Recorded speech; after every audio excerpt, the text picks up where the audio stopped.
किसी ने क्या खूब कहा है, जिस व्यक्ति के पास बुद्धि होती है बल भी उसी के पास होता है, बुद्धिहीन का तो बल भी निरर्थक है।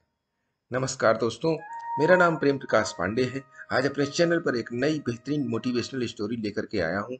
आज की स्टोरी से हम सीखेंगे कि अपने अंदर मौजूद अवगुणों को कैसे नियंत्रण में रखें। यह कहानी महान दार्शनिक सुकरात के जीवन की घटना पर आधारित है। तो चलिए सुनते हैं यह स्टोरी, जिसका शीर्षक है बुद्धि का बल।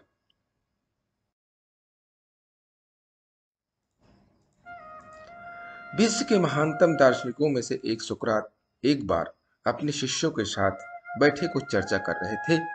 तभी वहां अजीबोगरीब वस्त्र पहने एक ज्योतिषी आ गया। वह सबका ध्यान अपनी ओर आकर्षित करते हुए बोला, मैं ज्ञानी हूं, मैं किसी का चेहरा देखकर उसका चरित्र बता सकता हूं। बताओ, तुम में से कौन मेरी इस विद्या को परखना चाहेगा? शिष्य सुकरात की तरफ देखने लगे।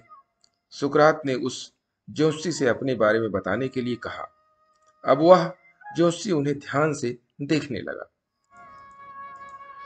सुकरात बहुत बड़े ज्ञानी थे, लेकिन देखने में बड़े सामान्य थे, बल्कि उन्हें कुरूप कहना कोई अतिशयोक्ति न हो। ज्योतिषी उन्हें कुछ देर निहारने के बाद बोला, तुम्हारे चेहरे की बनावट बताती है कि तुम सत्ता के विरोधी हो। तुम्हारे अंदर द्रोह करने की भावना प्रबल है। तुम्हारी आंखों के बीच पड़ी सुकुड़न तुम्हारे अत्यंत क्रोधी होने का प्रमाण देती है। ज्योतिषी ने अभी इतना ही कहा था कि वहां बैठे शिष्य अपने गुरु के बारे में ये बातें सुनकर गुस्से में आ गए और उस ज्योतिषी को तुरंत वहां से जाने के लिए कहा। पर सुकरात ने उन्हें शांत करते हुए ज्योतिषी को अपनी बात पूर्ण करने के लिए कहा। ज्योतिषी बोला, तुम्हारा बेडौल सिर और माथे से पता चलता है कि तुम एक लालची ज्योतिषी हो, और तुम्हारी ठुड्डी की बनावट तुम्हारे सनकी होने की तरफ इशारा करती है। इतना सुनकर शिष्य और भी क्रोधित हो गए, पर इसके उलट सुकरात प्रसन्न हो गए और ज्योतिषी को इनाम देकर विदा किया। शिष्य गुजरात के इस व्यवहार से आश्चर्य में पड़ गए और उनसे पूछा,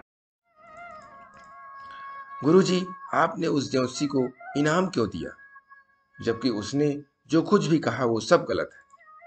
नहीं पुत्रों, ज्योतिषी ने जो भी कुछ कहा है वो सब सच है।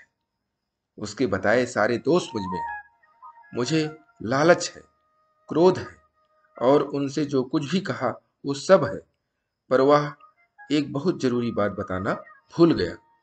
उसने सिर्फ हमारी बाहरी चीजें देखी, पर मेरे अंदर के विवेक को नहीं आका पाया। इसके बल पर मैं इन सारी बुराइयों को अपने बस में किए रहता हूं। बस वह यही चूक गया। वह मेरे बुद्धि के बल को नहीं समझ पाया। सुकरात ने अपनी बात पूर्ण की। दोस्तों, यह प्रेरक प्रसंग बताता है कि बड़े से बड़े इंसान में भी कमियां हो सकती हैं, पर यदि हम अपनी बुद्धि का प्रयोग करें तो सुकरात की तरह ही उन कमियों को से पार पा सकते हैं। कहने का तात्पर्य है कि हर व्यक्ति के अंदर लालच, क्रोध, हर चीज होती है, मगर उसको हम अपने अंदर नियंत्रण करते हैं अपनी बुद्धि से, अपने विवेक से। तो अपनी बुद्धि और विवेक से अपने अंदर की कमियों को नियंत्रित करते रहिए, कंट्रोल करके रखिए, और प्रतिदिन सुबह 5:30 बजे एक नई कहानी, एक नई उमंग से दिन की शुरुआत करें। तब तक के लिए छोटों से मिले प्यार और बड़ों से मिले आशीर्वाद और भगवान के सहारे के साथ यही कहूंगा कि काम तो सभी करते हैं, पर काम करो कुछ ऐसा कि उदाहरण बन जाए। ये छोटी सी स्टोरी आपको अच्छी लगी तो लाइक कर दीजिए, शेयर कीजिए अपने मित्रों में भी, और कमेंट्स कीजिए। और चैनल को अभी तक सब्सक्राइब नहीं किया है, सब्सक्राइब कर लीजिए। और नई नई बेहतरीन मोटिवेशनल का नोटिफिकेशन आपको 5:30 बजे मिलता रहे, इसके लिए प्रेस बेल आइकन।